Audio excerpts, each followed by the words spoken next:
Hello friends, welcome to my channel. Today we are going to talk about Libra Ascendant and how the month of August 22 is going to pan out for the Libra Ascendant people. Let us first start with the Ascendant Lord. Ascendant Lord Venus is passing through the 10th house where it will remain stationed from 7th to 30th of August. Venus is extremely comfortable in the full water signs. It gets exalted in Pisces and does very well in Cancer, which and both of them are full water signs. So ascendant lord in the 10th house would mean progress, fame and success at the workplace. You will be able to achieve something very special at your work front in the month of August. A lot of Libra ascendant people will be able to start new jobs in the month of August. So a lot of people who are looking for a jobs, they will be able to get that sufficient boost in their jobs in the month of August that they were seeking from a very long time. So work-wise, August is going to be an excellent month for the Libra ascendant people. Let us look at other planets as well. Jupiter is currently transitioning through the sixth house of health, disease, and hidden enemies. Jupiter is considered malefic for the Libra ascendant people, and in the birth chart of Libra ascendant people, the weaker Jupiter is, the better it is considered for the Libra ascendant people because it owns the third and sixth houses, and both these houses are not considered good from the houses standpoint. However, the aspect of Jupiter is always considered to be very benefic, irrespective of any ascendant. In this case, Jupiter is also going to aspect the 10th house through its fifth aspect. Therefore, the presence of ascendant lord in the 10th house is getting that protection from Jupiter through its fifth aspect. This Jupiter is going to protect people as far as their work is concerned, or all those people who are again in jobs will also get benefited from this kind of a placement. Jupiter in the sixth house, however, is not considered very good from the health perspective. Jupiter in the sixth house gives diseases related to digestion and intestine, including diseases like diabetes. So, if you are above 40 years of age, then you need to be careful with this transit of Jupiter because it may indicate a beginning of some new disease. Sixth house also indicates service, and as I indicated earlier, people in service will have the best time, especially between 7th to 9th of August. Let us also look at Saturn. Saturn is considered highly benefic for Libra ascendant people because it owns one quadrant, which is fourth house, and one trine, that is fifth house. Saturn here is the lord of both the houses, and the fifth house lord passing through the fourth house will generally result in the negation of the significators of fifth house. For people who are students, 4th, 5th, and 6th June is the best time for them to succeed in their vocation, as well as for people who are interested in love affairs. Saturn and Sun are going to be mutually aspecting each other till 16th of August. This would mean that you may not be able to find a lot of peace at home because this aspect always creates problems for the native, but things will improve in the later half of the month, especially when Sun moves from the 10th to 11th house for the Libra ascendant people. So post 16th of August, there will be a lot of improvement on the domestic environment front. Within the month of August, 23rd to 25 August is the best time to enjoy life at home. Saturn dominated people should always try to feed poor people or help the needy and downtrodden because it is always very helpful for Libra ascendant people, and Saturn also gets appeased when you help all those people who are helpless in the current times. Now let us look at Mars. Mars is passing through the 8th house and is going to aspect its own house, which is the second house, through the 7th aspect. Therefore, you are going to see a very good cash flow during the month, especially in the 18th to 20th of August time frame. People who are in business, because Mars also rules the 7th house of spouse, business partnerships, and business. So, people who are in business will also see excellent time during the month of August. Gains from your spouse are also visible during the time as the Lord of second and the seventh house is passing through the eighth house. Libra ascendant people find success when they invest in the significations that are indicated by Mars. So, investment in land or property, petrochemicals, or even in stocks that are related to these themes, like a petrochemical stock or a specialty chemical stock, is very beneficial for the Libra ascendant people. All those people who are not married will have to wait because right now they are not getting the desired support from Jupiter. Once Jupiter moves in the seventh house after April 23, a lot of such unmarried people will get married, but right now they will have no other option but to wait. People who are married will also find a difficult time in the month of August because Rahu is transitioned in their seventh house and Mars, the Lord of seventh, is passing through the eighth house, which is again not considered a great position as far as the marital harmony is concerned. However, in the month of August, 10th and 26th August, 2 days are the best time to enjoy with your spouse or partner. Rahu passing through the seventh house is bound to create differences with your spouse at the mental level. On the other hand, Ketu is passing through the first house, so this will make you go towards spirituality. And it is suggested that if you feed black dog on Wednesday, then it is considered very helpful in tackling this negative position of Ketu in your current horoscope. So, Sun will move to 11th house after 16th of August, as I had mentioned earlier.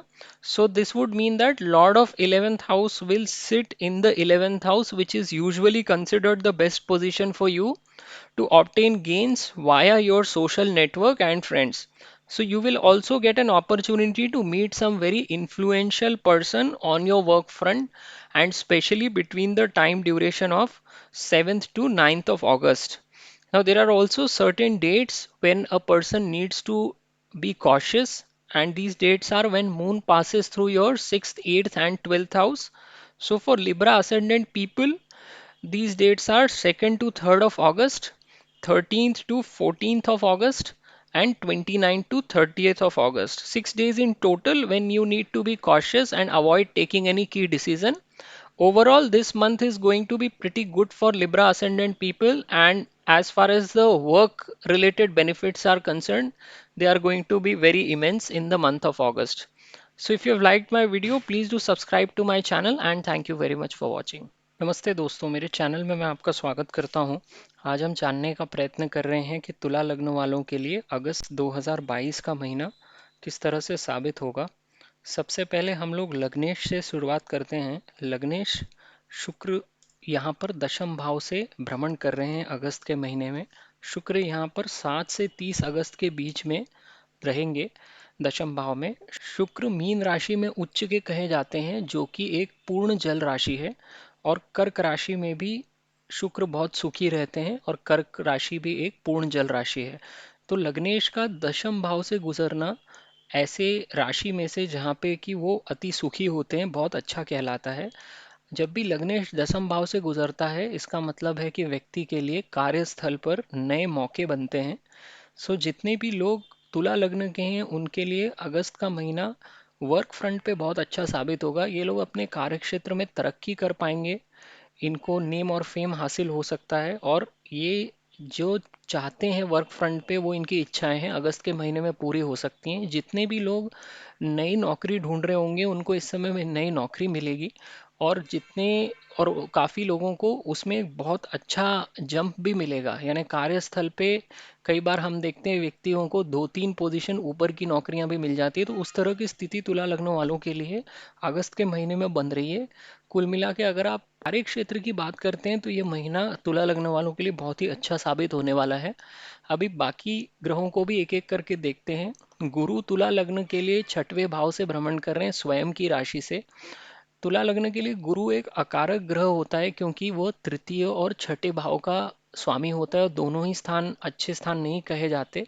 इसके अलावा गुरु का शुक्र जो कि लग्न स्वामी है, इससे भी दुश्मनी है, इसलिए गुरु को जन्म कुंडली में जितना कमजोर होता है तुला लग्न के लिए उतना ही वो अच्छा कहलाता है। यहाँ पर गुरु अपनी स्वयं की राशि से भ्रमण कर रहे हैं तो छठवें भाव से रिलेटेड जो चीज़ें हैं, जैसे कि अगर व्यक्ति का स्वास्थ्य देखते हैं तो गुरु का भ्रमण छठवें भाव से अच्छा नहीं कहलाएगा। यहाँ पर गुरु आपको रह के चर्बी से जुड़ी हुई चीज़ें, लीवर हो गया, इंटेस्टाइन, डाइजेशन से जुड़ी हुई समस्याएं, डायबिटीज़, ये सारी बीमारियां गुरु देता हुआ जाता है। या सो अगर आपकी उम्र 50 के ऊपर है, मिडिल एज में है या फिर और एल्डरली एज में है, तो ये समय कई बार नई बीमारियों के शुरू होने का समय होता है। गुरु यहाँ से जाते समय कुछ ना कुछ बीमारी व्यक्ति को देकर जाता है। लेकिन अगर आप जवान हैं तो फिर ये भ्रमण आपकी हेल्थ के लिए कोई इतना खास नुकसानदायक नहीं रहेगा। गुरु जैसे भी जिस भाव में से भी जाता है तो उस स्थान का थोड़ा सा नाश कर कर ही निकलता है। लेकिन गुरु की दृष्टि हमेशा फायदेमंद होती है। तो जैसा मैंने पहले कार्यस्थल पे तरक्की और प्रगति की बात कही, तो गुरु का भी पांचवा एस्पेक्ट दशम भाव पे पड़ रहा है। तो ये बहुत मजबूती प्रदान कर रहा है आपको कार्यस्थल पर, क्योंकि गुरु की दृष्टि हमेशा अच्छी ही कही जाती है। लेकिन गुरु का स्वयं का मूवमेंट छठवें भाव से कुछ खास अच्छा परिणाम नहीं देगा तुला लग्न वालों के लिए। अब शनि पे नजर डालते हैं। शनि तुला लग्न वालों के लिए योग कारक ग्रह होता है, क्योंकि ये एक केंद्र और एक त्रिकोण का स्वामी होता है। और जनरली अगर शनि की महादशा तुला लग्न वालों को आए 30 से लेकर 60 वर्ष के उम्र के बीच में, तो ये काफ़ी अच्छी महादशा कहलाती है, क्योंकि व्यक्ति उस समय काफ़ी मेहनत कर पाने की स्थिति में होता है और शनि हमेशा मेहनत करने के बाद ही व्यक्ति को परिणाम देता है। शनि यहाँ पे पंचम भाव और चतुर्थ भाव दोनों के स्वामी बनते हैं और वो अभी चतुर्थ भाव से भ्रमण कर रहे हैं। यहाँ पे 16 अगस्त तक शनि और सूर्य का आपस में प्रतियुति यानी कि ऑपोजिशन बनेगा। ये जब भी कुंडली में बनता है तो हमेशा ही व्यक्ति को दिक्कत आती है उस भाव से जुड़ी हुई चीज़ों पे जहाँ पर शनि बैठा होता है। तो यहाँ पर सूर्य की दृष्टि 16 अगस्त तक शनि पर पड़ेगी। सूर्य पिता है, शनि पुत्र है, और उनकी आपस में बिल्कुल नहीं बनती है। ग्रह कलेश की संभावना 16 अगस्त तक बहुत बनी रहेगी। ग्रह कलेश नहीं भी होता तो अशांति का माहौल 16 अगस्त तक बना रहेगा। 16 अगस्त के बाद सूर्य की और शनि की प्रतियुति टूट जाएगी, क्योंकि सूर्य अपनी राशि में 11वें भाव में मूव कर जाएंगे।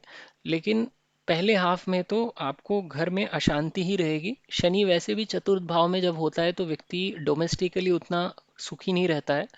यहाँ पर सेकेंड हाफ में जब ये प्रतियुति टूट जाएगी उसके बाद डोमेस्टिक एनवायरनमेंट में काफ़ी इम्प्रूवमेंट आएगा सेकेंड हाफ में। लेकिन पहले हाफ में थोड़ी बहुत समस्या तो होगी। सेकेंड हाफ में 23 से 25 अगस्त का समय सबसे बेस्ट टाइम है घर पे सुकून एंजॉय करने का। शनि से जितने भी लोग रिलेटेड रहते हैं उनको हमेशा ये बोला जाता है कि आप गरीब लोगों को खाना खिलाइए या उन लोगों की मदद कीजिए जो कि समाज में दबे कुचले हैं। इससे शनि खुश होता है और आपको बुरे परिणाम नहीं देता। आखिर में शनि का काम आपको आपके कर्मों के हिसाब से परिणाम देना है, और ये सब कर्म आज के युग में अच्छे ही कहलाते हैं। एक नज़र हम मंगल पे भी डालते हैं। अष्टम भाव से गुजरता हुआ मंगल सातवीं दृष्टि से अपने ही भाव को देखेगा, यानी कि द्वितीय भाव को, जो कि परिवार को और आपके स्व अर्जित धन को दिखाता है। यहाँ से गुजरता हुआ मंगल जब अपने भाव को देखता है तो इसका मतलब है कि इस बार आपको धन की प्राप्ति अवश्य होगी। और जो सबसे अच्छे दिन हैं जब आपको कोई कैश फ्लो आ सकता है वो है 18, 19 और 20 अगस्त। मंगल यहाँ पे सप्तम भाव का भी स्वामी बनता है। द्वितीय और सप्तम भाव का स्वामी होने की वजह से मंगल मार्गेश भी होता है। लेकिन यहाँ पर सप्तम भाव में वो आपकी पत्नी को या पति को, आपके बिजनेस पार्टनर को और आपके मैरिज को दिखाता है। तो यहाँ पर जितने भी लोग बिजनेस में हैं उनके लिए ये बहुत अच्छा समय निकलेगा अगस्त का महीना, और उनको अपने बिजनेस से गेन भी होगा। यहाँ पर आपको अष्टम भाव से गुजरता मंगल यानी सप्तम से दूसरा भाव यानी आपकी पत्नी का धन स्थान, तो आपके पत्नी को या पति को भी अगस्त के महीने में धन लाभ होने की बहुत अच्छी संभावना है। जितने भी तुला लग्न के लोग हैं अगर वो मंगल से जुड़ी हुई चीज़ों में इन्वेस्ट करते हैं, यानी कि मंगल भूमि का कारक है या फिर कोई भी तरह की प्रॉपर्टी आप बनाते हैं उसका कारक है, तो केमिकल्स, स्पेशलिटी केमिकल्स का कारक है। सो अगर आप इनसे जुड़ी हुई चीज़ों में इन्वेस्ट करते हैं, जैसे स्टॉक्स में पैसे डाल दिए, इनसे जुड़ी हुई चीज़ों से तेल पेट्रोल के स्टॉक्स में पैसे डाल दिए, या आपने ज़मीन जायदाद खरीद के उसको रख लिया लंबे समय के लिए, तो ये सब चीज़ों से तुला लग्न वालों को काफ़ी फायदा होता है। जितने भी लोगों का शादी अभी तक नहीं हुआ है उनको अभी इंतज़ार करना पड़ेगा, क्योंकि गुरु का कहीं से सपोर्ट इनको नहीं मिल रहा है। अगस्त के महीने में राहु भी यहाँ सप्तम भाव में विराजमान है और सप्तम भाव के स्वामी की भी स्थिति कुछ खास अच्छी नहीं है। सप्तम भाव का स्वामी अष्टम भाव से भ्रमण करता हुआ शादी के लिहाज से तो अच्छा नहीं कहलाएगा। राहु यहाँ से गुजर रहे हैं तो जितने भी लोग ऑलरेडी शादीशुदा हैं उनके अपने पति या पत्नी के साथ वैचारिक मतभेद होते रहेंगे। अभी केतु भी प्रथम भाव से गुजर रहे हैं तो केतु प्रथम भाव से जब भी जाता है तो व्यक्ति आध्यात्मिक राह पर निकल पड़ता है। और तुला लग्न के साथ दिक्कत ये है कि तुला लग्न आध्यात्म का जस्ट उल्टा है, यानी मटेरियलिस्टिक लग्न है, क्योंकि स्वामी शुक्र है सो सारी मटेरियल बेनिफिट व्यक्ति इंजॉय करना चाहता है। तो केतु का यहाँ से ट्रांजिट कभी भी अच्छा नहीं कहलाता है, क्योंकि व्यक्ति का जो आउटलुक होता है वो केतु जो दिखाता है उसका जस्ट उल्टा है। तो केतु का भ्रमण अगर गुरु के लग्नों से हो, यानी कि धनु या मीन लग्न से, तो प्रथम हाउस में बेहतरीन परिणाम देके जाता है, क्योंकि गुरु भी एक तरह से स्पिरिचुअलिटी का कारक है और केतु भी वही दिखाता है। लेकिन यहाँ पे बात उल्टी पड़ जाती है। तो इसीलिए ये बोला जाता है कि केतु जब भी प्रथम भाव से भ्रमण करता है तो तुला लग्न के लोगों ने तो कोई कुत्ता पाल लेना चाहिए, क्योंकि केतु कुत्ते का भी कारक होता है। या फिर उन्होंने काले कुत्ते को हर बुधवार को खाना खिलाना चाहिए बिना चूके। उससे काफी हद तक केतु के बुरे परिणामों को आपको काटने में मदद मिलती है। एक नज़र सूर्य पर भी डालते हैं। सूर्य यहाँ पर 16 अगस्त तक दशम भाव में बैठे रहेंगे और 17 अगस्त से लेके महीने के आखिरी तक वो 11वें भाव में मूव कर जाएंगे। 11वां भाव सूर्य का स्वयं का भाव है, तो जब भी एकादशेश एकादश भाव से ही निकले तो ये बहुत अच्छे परिणाम कहलाता है। तो अगस्त के सेकंड हाफ में 17 अगस्त से लेके महीने के अंत तक को आपके सोशल नेटवर्क के थ्रू, बड़े भाई या बहन के थ्रू, या फिर आपके मित्रों के थ्रू काफी गेन होने की संभावना बनती है। आपको इस समय में ऐसी मौका भी मिल सकता है कि आप किसी बड़े व्यक्ति से मिले, और ये मौका फिर से आपके वर्क फ्रंट पे बनने की ज्यादा संभावना है। 7, 8 और 9 अगस्त इनके लिए सबसे बेहतरीन दिन होंगे, जब आप किसी बड़े व्यक्ति से कार्यस्थल पे मिलके अपना इम्प्रेशन उन पे जमा पाएंगे, जिससे कि आपको वर्क में ही आगे और फायदा होगा। अब ऐसे कुछ दिन होते हैं जब व्यक्ति को सावधान रहना पड़ता है, जो कि तुला लग्न के लिए ये दिन है जब चंद्र 6, 8, 12 से गुजरे, यानी कि 2 और 3 अगस्त, 13 और 14 अगस्त और 29 और 30 अगस्त। सो इन दिनों में व्यक्तियों को कोई महत्वपूर्ण निर्णय लेना अवॉइड करना चाहिए। अगर आप कुल मिला के देखेंगे तो तुला लग्न वालों के लिए अगस्त का महीना बहुत ही शानदार होगा, खास करके वर्क रिलेटेड चीजों के ऊपर। तो ये आपका ओवरऑल समरी है अगस्त महीने के लिए। अगर आपको मेरा वीडियो पसंद आए तो मेरे चैनल को ज़रूर सब्सक्राइब कीजिए, और ये वीडियो देखने के लिए आपका बहुत बहुत धन्यवाद।